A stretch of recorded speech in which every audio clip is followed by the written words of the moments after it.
अखाड़े में थे जी, तो अखाड़े में किस तरह की खुराक होती थी आपकी जी? भाई हमारी यही खुराक होती थी कि भाई मेहनत करी। हम्म। जो सुबह में जाते थे तो दही जमा दी, तो दही थोड़ी लेके रेस्ट कर अच्छा लिया, जी। फिर उठ गए। हम्म। और उसके बाद जो मेहनत करते तो बादाम बदूम पी लेते, फिर अपना खाना पीना जो सब्जी बनाते घी में तो हाँ जी। अपना देते। और उसके बाद फिर दोपहर को अपना दूध पी कर सो जाते थे। वही शाम को होता था, जूस पी लिया एक गिलास, या कोई दिन में कोई इच्छा होता था। हम तो हल्के वजन के थे। कितने वजन में लड़ते थे जी? मैं अब पहले 48 में लड़ता था, फिर अच्छा। बाद में मैं 1-2 टूर्नामेंट 52 किलो में भी लड़ा था। अच्छा। हाँ। और बादाम कितने जी? बादाम 30-35 गिरी बस। अच्छा जी। हाँ। पहले क्या होता था कि पैसे की कीमत को समझते थे। पहले बादाम कुंडी में गोटा लगता था। आजकल के बच्चे कुंडी में मेहनत करके जो खुशी नहीं है वो ला रहे हैं आजकल, वो मिक्सी। और उसमें आधा निकलता है, आधा नहीं निकलता है, तो उसमें भाई 100 गिरी नहीं गिरेगा तो निकलेगा कहाँ से? नहीं तो कुंडी में ही घुटने चाहिए बादाम जी। कुंडी में ही घुटने। और कुंडी का घुटा हुआ बादाम जो है वेस्ट नहीं जाएगा, सारा निकलेगा, सारा निकलेगा। रगड़ा लगता है। हाँ, वहाँ थोड़े बादाम में भी ज्यादा जो है आ जाएगा। हाँ। जैसा कैप्टन साहब थे जी, तो कैप्टन साहब के उसमें से तो अखाड़े में से भी बाहर नहीं जाने देते हो गया, चले जाते थे घूमने, सब दिल्ली में था। देखो ऐसा है, अखाड़ा काफी लंबा 400 पहलवान थे। हाँ। लेकिन वो ऐसी जगह पे बैठते थे कि कोई निकल नहीं पाता था। अच्छा, निगाह रखते थे? निगाह निगाह निगाह नहीं, कई बार ऐसा हो जाता था, शक हो जाता था, चेक कर लेते थे। अच्छा, गिनती बुला लेते थे, वो कहाँ है, वो कहाँ है, वो कहाँ है। अब उसका कमरे वाला हो और वो नहीं बता पाए तो उसको लड़ ठीक, वो क्या बता देता होगा वो या फिर ऐसे टाइम पे जो फिर ऐसी जगह पे बैठ जाते जो वो बाहर से आते, जब देखे जाओ तो फिर उसको बुला लेते, आजा भाई कहाँ गया था। तो मतलब ये है कि दिमाग से काम लेते थे। बड़ा जो है इस तरह की जो है हरकतें बच्चे निकल जाते थे। अब मैंने एमए एडमिशन ले रखा था, तो मैं कॉलेज में चला जाता था, तो मेरे को खुद बोलते थे, बोले भाई ये यूनिवर्सिटी नहीं, यही रहना है। तो फिर मैंने एमए के जो पेपर दिए नहीं, नौकरी लग गई, तो मैं उस तरह से फिर रह गया।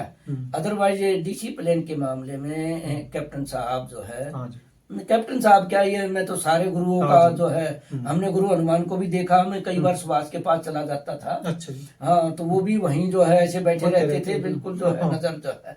और ऐसे ही हमारे गुरु जी जो कैप्टन जी जो बैठे रहते थे कि भाई जरा सा, अरे इधर कहाँ जा रहा है, बोले वो ना।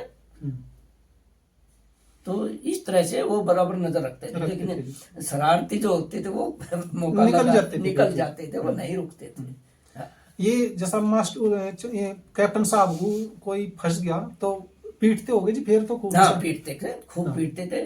अगर वो सच्चाई बता देता, अच्छा, तो कम लगते थे। यदि चक्कर सोचते देने। हाँ हाँ हाँ हाँ।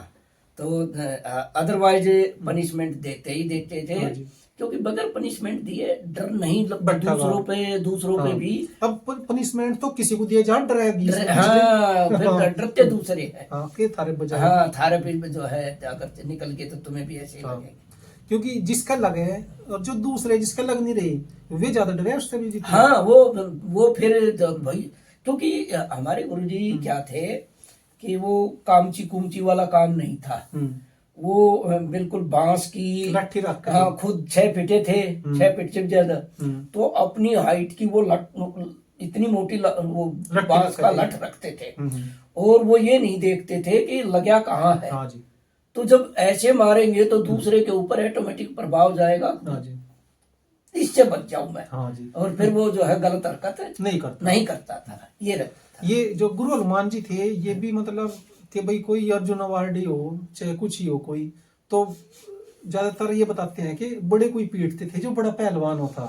देखो यदि गड़बड़ी कर दी, इसमें कोई दो राय नहीं। मान लो अभी बड़े पहलवान के पास छोटा पहलवान रहता है। हाँ जी। और वो छोटा पहलवान हरकत कराया। हाँ जी। तो ये बड़े पहलवान की जिम्मेवारी है हरकत क्यों कर तो इसलिए डाटा उसी को जाएगा, भाई तेरे पास है, तू जो इसको नहीं रोक पा रहा तो फिर तो फायदा क्या है। हाँ जी। तो ये ऑटोमेटिक कहा उसी को जाएगा। हाँ। लेकिन ये नहीं था कि इस लेवल के पहलवान अगर पहुंच जाते थे ना, बस बोल देते थे भाई तू क्यों क्या कर रहा है ये, लेकिन मारते नहीं थे। अच्छा। हाँ, मारते नहीं थे। हाँ। मेरे गुरुजी भी जो है उस हिसाब से मारते नहीं थे। कोई ऐसा होता था तो समझाते थे भाई तू, जब हम तो तेरे ऊपर मुंह धोए बैठे हैं और तेरे यहाँ ये काम हो रहा है तो जो है उसकी जिम्मेवारी देना। जिस टाइम पे मतलब आप अखाड़े में गए, जिसमें थे या करी आपने कुश्ती, तो उस समय क्या सुविधा होती थी, क्या क्या सुविधा थी उस समय अखाड़े में जी आपके बारे में? जब हमने भाई बता ही दिया कि झुग्गी झुग्गियां थी। अच्छा जी। अब झुग्गियों के बीच में हमारा अखाड़ा था और वो अखाड़ा मिट्टी का होता था। अच्छा, ये मैट किस सन में आया जी फिर? मैट तो ये तो बहुत बाद में अच्छा हाँ आया है। जब हम एनआईएस वगैरह कराए और सब कुछ कराए, नौकरी लग गई, सब कुछ कई साल बाद जो है ये तो मैट तो कई साल बाद आया। अच्छा जी। हाँ, तो मिट्टी पे ही करके मैट पे लड़े आप? तो मिट्टी में करते, जब इंडिया कैंप में चले जाते हैं वहाँ मैट पे लड़ते? वहां तो मैट मिल जाता, नहीं इंडिया कैंप खत्म हो गया तो फिर अपना मिट्टी में आ गए। ठीक। हाँ, और आजकल तो इधर सारी मिट्टी सुविधाएं का हैं खाना जी। है, इधर जो है मैट पड़ा बिछे हुए हैं, जिम लग रही है। जिम लग रही है, सारी सुविधाएं हैं और कमरे हैं, एसी चलते हैं, सब कुछ चलता है। हमारे टाइम में तो पंखा भी नहीं था। अच्छा जी। हाँ, मच्छर खाते थे? मच्छर थे, बस हैबिट बन रही थी, पड़े रहते थे ऐसे। क्यों मेहनत इतनी करते थे पता ही नहीं लगता था, पढ़ते ही नहीं, नींद आ जाती थी। में से मतलब गुरु हनुमान के कौन कौन पहलवान थे जी साथ थे आपके? देखो गुरु हनुमान के टाइम अखाड़े से जो है, वैसे हमारा ज्यादा लगाव जो है सुभाष से ही था इंडिया कैंप में। अच्छा। और वैसे एक इंसानियत के नाते हमारा सभी से अच्छा व्यवहार था। ये नहीं था कि भाई जो है, अब जैसे राजीव है, हम राजीव की शादी में भी गए हैं, इन्होंने हमें इनवाइट किया था। और इंडिया कैंप में मैं एज ए कोच, ये राजीव था, अपना ये अनुज चौधरी था, सुजीत मान था, ये कई पहलवान थे जो है। मैं इंडिया कैंप में मैंने 2 साल लिए इनके कैंप। अच्छा जी। अनुज के राजीव वर्ग? हाँ, राजीव वर्ग के। अच्छा जी। हाँ, तब ये जूनियर में थे। उस समय आप कोच हो गए थे? हाँ, कोच हो गया था। आपने एनआईएस कौन से सन में करी जी? 94-95 में। अच्छा। कहाँ से करी थी जी? पटियाला से। अच्छा, पटियाला से करके फिर कोच बन गए थे? हाँ, कोच हो गए थे डिपार्टमेंट में, इंडिया कैंप लिया।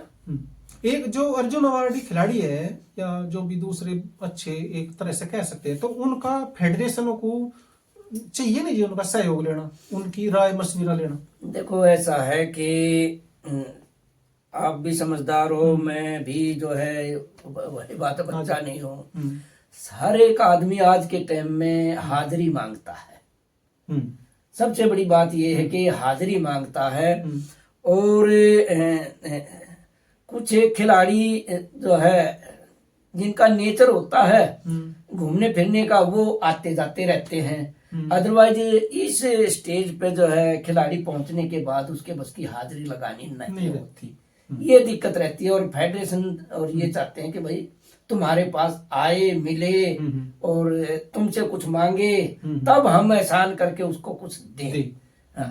अदरवाइज जो है भाई डिप्लोमा मेरे पास है, सारा हिसाब सब कुछ है। मैं 2 साल इंडिया कैंप भी लिए, लेकिन मैं खुद छोड़ के आ गया इंडिया कैंप। क्यों? जब टीम में जाए तब तो वो जो है दारू पिलाने वाले कोच वे चले जाएं। और जब मैट पे ग्राउंड में जो है पहलवानी करवानी हो और वार्म करवाना है तो चल भाई ओमवीर। तो उस टाइम नया मैं ही था, जूनियर था उनसे सबसे। तो फिर मैंने देखा, मगर भाई जो है अब ये राजीव हर भी कहने लगे, बोले कोच साहब आपका नाम नहीं आता। भाई जब नहीं आता तो बताओ मैं क्या करूं, मेरी तो बस की बात नहीं ना। अब मैं तो अच्छा उसे नहीं भेजते जो वहां से करवा रहा है, में से भेजना चाहिए। क्या है कि वोट की राजनीति होती, जहां वोट की राजनीति होगी वहीं ये हाल रहेगा, क्योंकि उन्होंने वोट भी तो लेना है ना। ठीक जी, वोट लेना। अब हमने तो वोट देना नहीं। अब जब वोट नहीं देना तो फिर पहले उसकी कदर होगी जो कुछ देवता आदमी होते हैं जो देते हैं कुछ। अब हम ना तो कुछ दे पाएंगे ना तो वही है। तो इसका फिर वहां भी तो परिणाम सही नहीं निकलता होगा जी, वहां पे वो मदद तो नहीं कर पाता होगा ना ऐसा खिलाड़ियों की। देखो ऐसा है कि अभी फिलहाल जो है सिचुएशन ऐसी है कि बड़े लंबे टाइम से विदेशी कोच आ रहा है। तो हमारे जो कोच होते हैं वो तो एक डम्मी के तौर पे हैं आजकल। अच्छा जी, दिखाने को है या कुछ समझने समझाने के लिए है। भाषा तो है ही नहीं। हाँ जी। अभी एक छोटी बात है, हमें कौन सा रशियन भाषा आती है या हमें कौन सा फ्रेंच भाषा आती है, हमें नहीं आती। लेकिन क्या है कि एक खिलाड़ी के तौर पे जो है वो समझ लेता है। और पहलवान ध्यान नहीं दे रहे हो तो उनको बोल देता भाई जो है हाँ तो ध्यान दो भाई, और वो फिर अपनी भाषा में उनको बोलता रहता है। हाँ, तो यही एक जो है वो होता है। और आजकल जो है उस हिसाब से एक दो ऐसा सीनियर जो है जो पुराना खिलाड़ी रख लेते हैं जो, और बाकी जो है वो होते हैं वो दूसरी कंट्री है।